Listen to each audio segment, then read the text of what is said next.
अब बढ़ते हैं आज के संकेतों की तरफ। गिफ्ट निफ्टी करीब करीब 80 पॉइंट ऊपर है। सुबह 100 पॉइंट था, 125 पॉइंट था, लेकिन अब 80 रह गया। चलिए कोई बात नहीं, गैप अप हो रहा है, अच्छी बात है। आज का सबसे बड़ा संकेत है सेंसेक्स की वीकली एक्सपायरी। नॉर्मली इतनी बड़ी रैली के बाद एक ऑप्शन राइटर्स का दिन होता है आज आशीष, तो एक एटलीस्ट अगर देखिए 60-70 पॉइंट गिफ्ट निफ्टी ऊपर खुला और सेंसेक्स 200-300 पॉइंट ऊपर खुला, तो ऑप्शन राइटर्स का काम हो जाएगा। उसके बाद लेट्स सी पहले आधे एक घंटे के बाद क्या होगा। लेकिन इसके बाद मुझे लग रहा है जो मार्केट का फोकस रहेगा यहाँ से अर्निंग सीजन पर, क्योंकि अब अर्निंग सीजन जो है वो फुल स्टीम में आने वाला है। ध्यान रखिएगा, ये वाला अर्निंग सीजन थोड़ा लंबा चलेगा, क्योंकि ये ईयर एंड है, तो इसमें कंपनियों के पास ऑप्शंस होता है 2 महीने तक नंबर्स लेकर आने के लिए। तो मई एंड तक नंबर्स आएंगे इस बार। तो Wipro, HDFC life, HDFC AMC और एंजल वन, इनके नंबर्स आएंगे। खासतौर से विप्रो, क्योंकि बायबैक भी आ रहा है। बायबैक का क्वांटम क्या होगा, साइज क्या होगा, इस पर मार्केट की काफ़ी नज़र रहने वाली है। ग्लोबल क्यूज हमारे लिए बहुत स्ट्रांग है। यूएस मार्केट में एक नेक्स्ट लेवल ऑफ तेज़ी चल रही है। देखिए, हर कोई क्या कह रहा था कि इस साल यूएस मार्केट अंडर परफॉर्म करेंगे। सबसे पहले all time high US market ने लगाया है।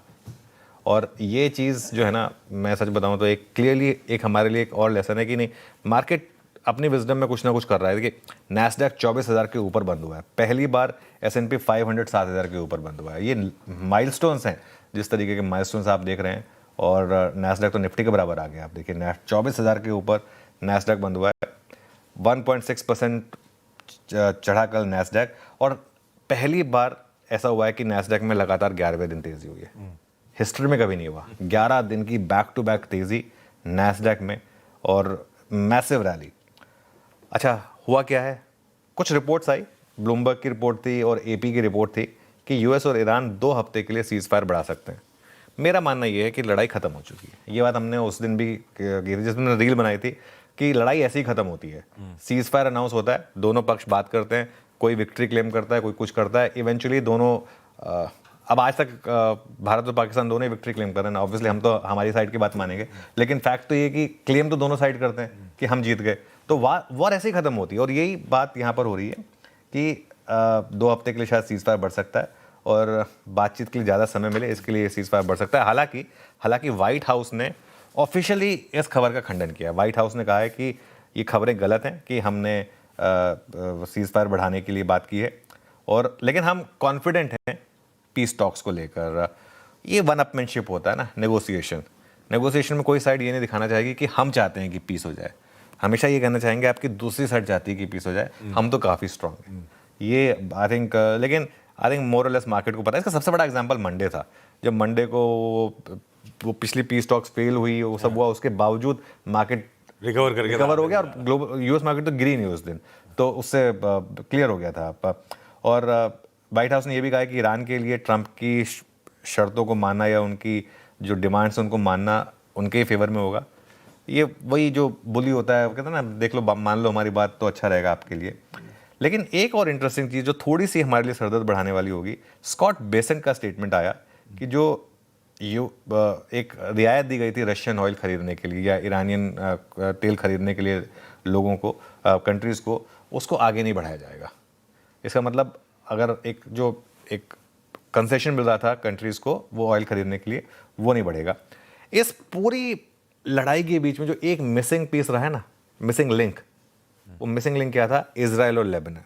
क्योंकि सीज फायर में पहले ही क्लेम हुआ था कि ये भी शामिल है, बाद में इजराइल ने कहा ये शामिल नहीं है, यूएस ने बोला ये शामिल नहीं है। अब लेकिन इजराइल और लेबनान का भी थोड़ी सी लड़ाई रुकी हुई है, बातचीत चल रही है। हालांकि फैसला नहीं हुआ है, लेकिन बातचीत चल रही है। इन सब का इम्पैक्ट क्या हुआ?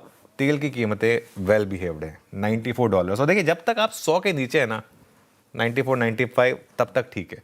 अब बहुत लोग कह रहे हैं कि नीचे क्यों नहीं गिर रहा है। ये नीचे गिरेगा जब थोड़ा सा एकदम कंप्लीट कॉन्फिडेंस आ जाए कि सब कुछ ठीक हो गया है। लेकिन इसके बावजूद ये 60 पे नहीं आएगा बहुत जल्दी, इसको टाइम लगेगा। जो नया नॉर्मल होगा वो आपका हो सकता है कि 70 से 80 के बीच में नया नॉर्मल हो, क्योंकि अब जो फील्ड्स बर्बाद हुई हैं, जो सप्लाई परमानेंटली डिसरप्ट हुई है कुछ समय के लिए, 3-4 साल के लिए, उसकी वजह से डिमांड सप्लाई का डायनामिक्स तो बदलेगा।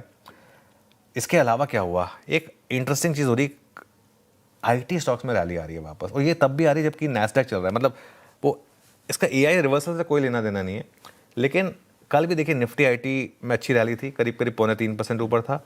और कल हमने बात भी की थी कि इन्फोसिस का एडीआर मंडे को 5% ऊपर था, तो आईटी स्टॉक्स पर नजर रखें।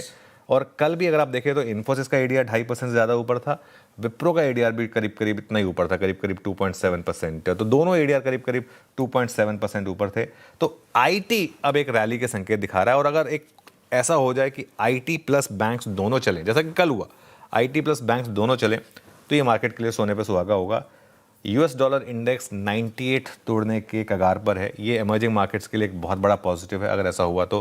कहते हैं कि वो घोसला बोलता है ना कि इतनी बड़ी डील है, इसमें अगर मैं भी अपनी चोंच गीली कर लूँ तो अच्छा हो जाएगा। तो वो इतना ज़्यादा पैसा है उसमें से अगर हमको हल्का सा ही मिल जाए, जैसे कल 600 करोड़ ही आ गया, तो एटलीस्ट कम से कम सेलिंग प्रेशर ही खत्म हो जाए एफआईआईस का। भले वो बाइंग ना करें बड़ी वाली, वो 5,000 करोड़ की जो दिन की बाइंग की हमारी एक्सपेक्टेशन थी कि कभी तो आएगी, वो ना भी करें तो भी, लेकिन एक सेलिंग ही बंद हो जाए, थोड़ी सी बाइंग आ जाए, वही काफ़ी हमारे लिए।